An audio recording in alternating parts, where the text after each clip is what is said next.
Ce qu'on a à redouter, c'est déjà qu'il arrive énormément de viande à bas prix sur le marché. Déjà que les éleveurs sont en difficulté parce que les prix ne sont pas au rendez-vous aujourd'hui pour la production limousine. Euh, mais ce qu'on espère surtout, c'est que les exigences de production de ces animaux qui arriveront sur l'Union européenne soient les mêmes que pour les éleveurs de l'Union européenne et en particulier les éleveurs limousins. Nous, on a l'identification obligatoire, on a tout un tas de règles qui s'appliquent sur nos conditions de production, notamment des règles de surface disponibles par animal lorsqu'ils sont à l'intérieur. On a des règles de mise au pâturage qui sont à respecter, on a des règles de chargement. Alors que sur ce que nous voyons régulièrement et sur ce que j'ai pu observer qu'il y a au Brésil, en Argentine, en Uruguay, dans tous ces pays d'Amérique latine, les animaux sont dans des feedlots, sont hormonés, ont une alimentation non OGM, ont une alimentation avec beaucoup d'OGM. Et donc, alors que nous, on ne peut pas, dans nos cahiers des charges, notamment sur le label rouge, blason prestige ou qualité limousine, nous avons des règles de production où on ne peut pas utiliser d'aliments contenant des OGM, où nous sommes obligés de produire 80% de l'alimentation des animaux sur l'exploitation, et également une chose aussi également importante, pas d'utilisation d'antibiotiques pendant les derniers mois de finition, c'est-à-dire pendant les 4 mois qui précèdent l'abattage de l'animal. Le consommateur français est quand même très, très au fait de la façon dont la viande bovine est produite en France. Il n'ignore pas non plus comment peut être produite la viande dans les pays d'Amérique du Sud.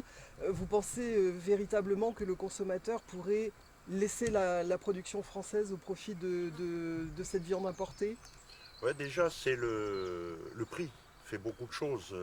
Nous, on ne peut pas produire au prix que produisent les éleveurs d'Amérique latine. On n'arrive pas à produire parce que nos coûts de production sont beaucoup plus élevés. On a les charges de main-d'œuvre, les charges de transport et toutes les autres charges qui vont à côté qui sont beaucoup plus élevées que ces éleveurs d'Amérique latine.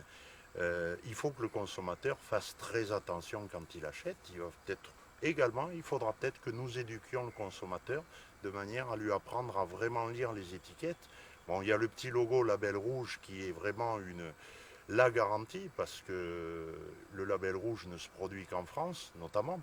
Il n'y en a pas en Union européenne, il y a quelques AOC en Union européenne, mais il y a surtout le label rouge qui est en France et qui souvent c'est un animal qui a été abattu, produit, né, produit, élevé dans la région de consommation. Donc c'est très important pour le consommateur de bien lire les étiquettes et ce sera également à nous de bien éduquer le consommateur pour qu'il puisse repérer le bon produit, le produit français, le produit local de la région Limousin.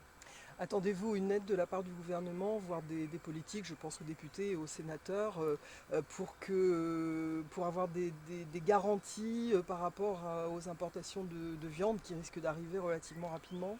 Mais on attend du gouvernement la même chose que lorsqu'on veut aller vendre de la viande dans un pays. La Chine s'est ouverte récemment aux producteurs français. Les Chinois sont venus, ont visité les élevages, ont visité les outils d'abattage, ont visité les outils de transformation et n'ont agréé que quelques outils sur le territoire français. Même Limoges n'est pas agréé pour la Chine pour le moment. Donc on attend du gouvernement français qu'il fasse la même chose dans les pays qui souhaiteront exporter de la viande sur l'Union européenne. C'est-à-dire qu'il y ait des commissions d'enquête qui se déplacent dans ces pays du Mercosur de manière à ce que la qualité, les conditions d'élevage, les conditions d'abattage soient exactement les mêmes que ce que nous, éleveurs limousins, avons ici en France.